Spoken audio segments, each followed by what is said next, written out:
I love you dad. കാണാതാകും മുമ്പ് എല്ലാ ഞായറാഴ്ചകളിലും അവന്റെ അമ്മ അറിയാതെ അവൻ എനിക്ക് അയച്ചിരുന്ന ഇമെയിൽ സന്ദേശം ഞാനും തിരിച്ചയക്കും. I love you too. അകന്നിരുന്നപ്പോഴും ഞങ്ങളെ തമ്മിൽ അടുപ്പിച്ചിരുന്ന കണ്ണി, ഞായറാഴ്ചയാവാനുള്ള കാത്തിരിപ്പ്, കമ്പ്യൂട്ടറിന് മുമ്പിൽ അവന്റെ മെസ്സേജിന് വേണ്ടിയുള്ള തപസ്. തനിക്കറിയില്ല ബോബി, മകന്റെ രൂപം കാണാതെ, അവന്റെ ശബ്ദം കേൾക്കാതെ അവനെ സ്നേഹിക്കുന്ന ഒരു അച്ഛന്റെ നിർഭാഗ്യം. Calm down mister Rajeev.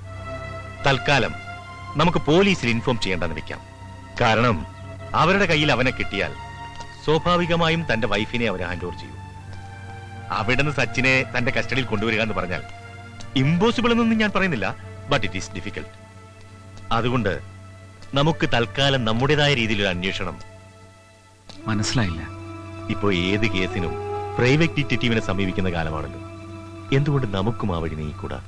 The director DHE-DARE-TTTYR. താൻ എന്തോ പറയുന്നേ? എന്നെ പഠിപ്പിക്കണ്ട. OPR അത് ഞാനല്ല സാർ, ഞാൻ അലിയാർ. അതെനിക്കറിയാം. എന്താ സാർ കാര്യം? അല്ല, 10 മണിക്ക് മീറ്റ് ചെയ്യാന്ന് പറഞ്ഞ് ഒരു അപ്പോയിന്റ്മെന്റ് ഫിക്സ് ചെയ്തു. അദ്ദേഹം ആരാ മോൻ? ഇന്ത്യയെ തകർക്കാൻ വന്ന 2 തീവ്രവാദികളെ ഓടിച്ചിട്ട് പിടിച്ചോണ്ടിരിക്കാണിപ്പോ.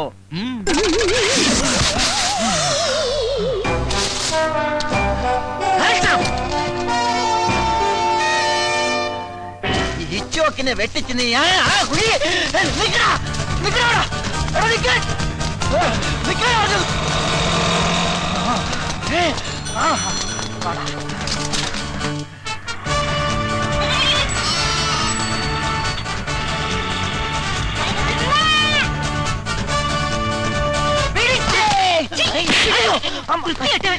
മാറിപ്പോയി. എടാ തീവ്രവാദികളെ നിക്കടാ.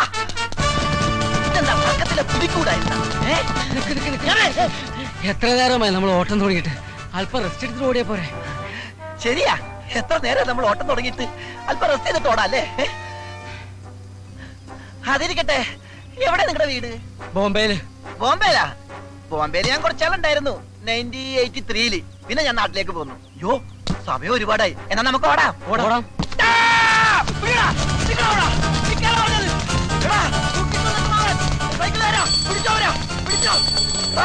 എന്നിട്ട് ഓടിക്കരുത്. ഒരു വണ്ടി ഒന്നുമില്ലേ?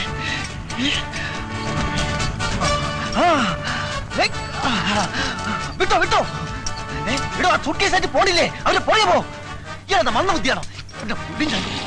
പോകല്ലേ? പോ പോ. ജോലിയിൽ പോണ പോലെ പോട്ടെ.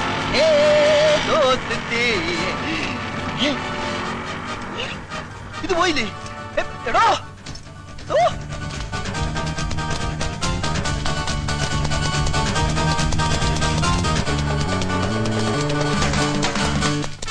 ഈ OPR ചോക്കിന് കീഴടങ്ങുന്നതാണ് നല്ലത്. നിൽക്കാൻ മിസ്സിംഗ്,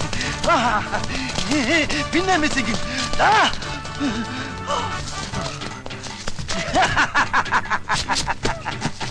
ഓഹോ, കയറ് മാറ്റി പേടിപ്പിക്കുന്നോ? എടാ, ഈ ഡിറ്റക്റ്റീവിന് കയറൊരു പ്രശ്നമല്ലടാ. നീ കണ്ടോ? എന്റെ അമ്മ തെങ്ങ് കെട്ടല്ലേ? അയ്യോ കെട്ടല്ലേ? എടാ എടാ, ശ്വാസം മുട്ടണ്. ആട്ടച്ചാക്കിന്റെ അസുഖം വലിയ കെട്ടല്ലേ? എടാ വിടാ. എടാ കെട്ടഴിച്ചിട്ട് പോടാ. അയ്യോ എടാ കെട്ടല്ലേ? നോക്കള്ളപ്പോഴാണോ കയറ്?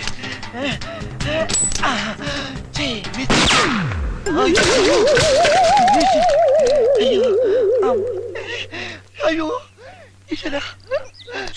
പിന്നെ വിളിക്കാം. മണി 11 എനിക്ക് കോടതി പോണം. എന്താണ് സാർ കേസ്? അതൊരു തല്ല് കേസാ. സാറിന്റെ കേസല്ല, OPS സാറിനെ കണ്ട കാര്യം എന്താ? ഒരു പ്രമാദമായ കേസ് പുള്ളി ഏൽപ്പിക്കാനുണ്ട്. അത് കൊടുത്തുകൂടി ഞാൻ വിളിച്ചോണ്ടിരിക്കാം.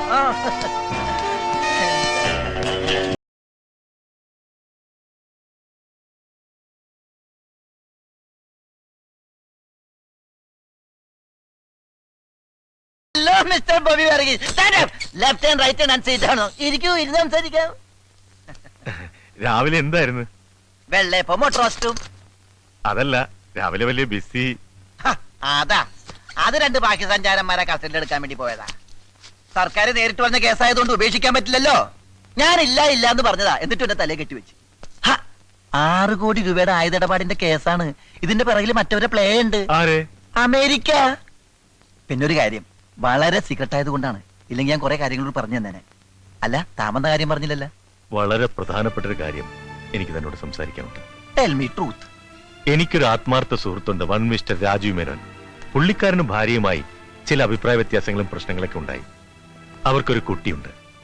ഒടുവിൽ കുടുംബ കോടതി ഇടപെട്ട് കുട്ടിയെ അമ്മയ്ക്ക് വിട്ടുകൊടുത്തു. ഇപ്പോൾ ആ കുട്ടിയെ കാണാനില്ല. Child missing. Yes. അപ്പോ ബേബീസ് ഡേ ഔട്ടിന്റെ കാസറ്റ് കാണേണ്ടിയിരിക്കുന്നു. ഈ കുട്ടി എവിടെ ഉണ്ടെങ്കിലും അത് കണ്ടുപിടിക്കേണ്ട ചുമതല തന്നെ ഏൽപ്പിക്കാനാണ് ഞാൻ വന്നത്. ഈ കേസ് എന്നെ സംബന്ധിച്ചിടത്തോളം ഒരു തുമ്പി കല്ലെടുക്കുന്നത് പോലെ നിസ്സാരമാണ്. ആട്ടെക്കുട്ടിയുടെ പേര് സച്ചിൻ. ആ കുട്ടി ഇപ്പൊ എവിടെയുണ്ട്? അത് കണ്ടുപിടിക്കാനല്ലേ ഇങ്ങോട്ട് വന്നിരിക്കുന്നത്. ദാ, 50,000 രൂപ അഡ്വാൻസ്. ആ കുട്ടി ലോകത്ത് എവിടെ ജീവിച്ചിരിപ്പുണ്ടെങ്കിലും ഈ OPR കണ്ടുപിടിച്ചിരിക്കും. ധൈര്യമായിട്ട് പോക്കോ പോക്കോ. ആ പിന്നെ ഒരു പ്രധാന കാര്യം, എന്താ? ഞാനാണ് ഈ കേസ് അന്വേഷിക്കുന്നതെന്ന് ഒരു കാരണവശാലും ആ കുട്ടി അറിയാൻ പാടില്ല. പൊക്കോ.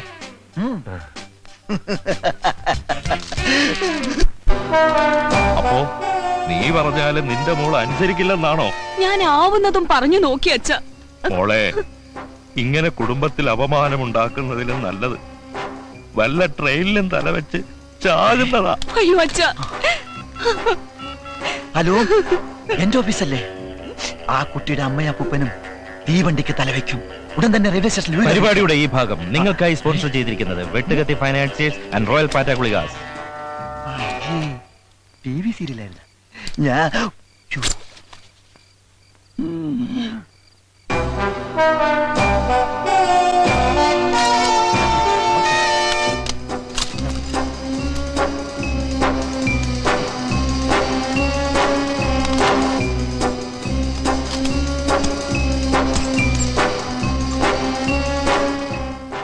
ദാക്ഷായണി വാ.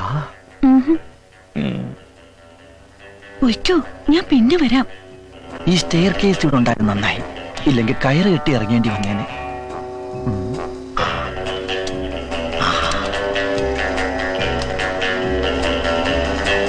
ഇതായിരിക്കും ആ പയ്യന്റെ ബെഡ്റൂം, അതായത് കിടക്കമുറി.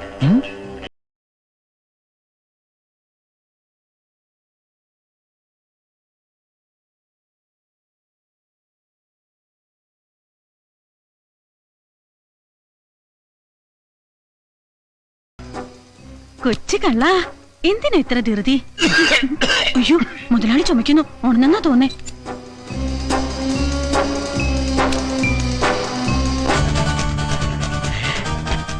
ഇത് തന്നെ അവന്റെ മുറി.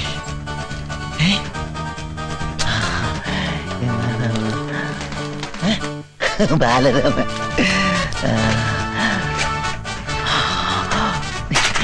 ഇൻഷുറൻസ് ബോക്സാ.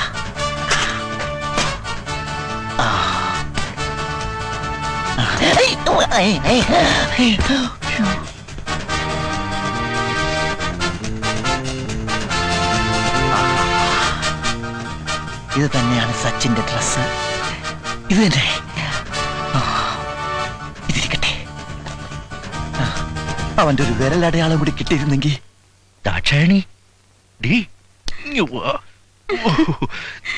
നീ ഇതെവിടായിരുന്നു? ഞാൻ മുതലാളിയുടെ ചുമ കേട്ടിട്ട് ഇപ്പോഴല്ലേ ചേട്ടന്റെ അടുത്തുനിന്ന് പോയത്. അതിന് ഞാൻ ഇപ്പോഴല്ലേ ഇവിടെ വന്നത്. ഓ, നീ എന്തോ ഇങ്ങനെയൊക്കെ? അല്ലെങ്കിൽ ഈ ആണുങ്ങളൊക്കെ ഇങ്ങനെയാ. വെള്ളം അടിച്ചു കഴിഞ്ഞാൽ പിന്നെ ഒരു വെളിവും ഉണ്ടാകത്തില്ല. ഓ, അത് നിന്റെ ഒരു തോന്നലല്ലേടി എന്റെ പൊന്നു ദാക്ഷായണി.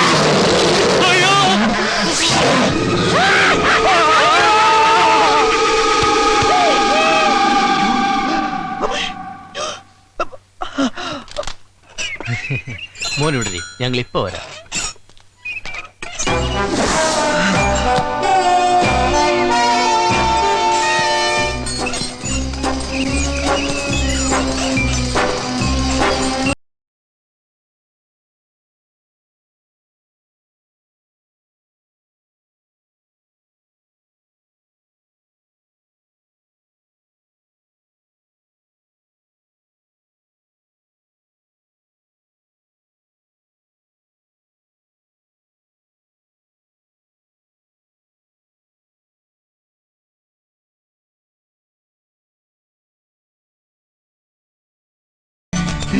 കണ്ണിലെന്താണോ?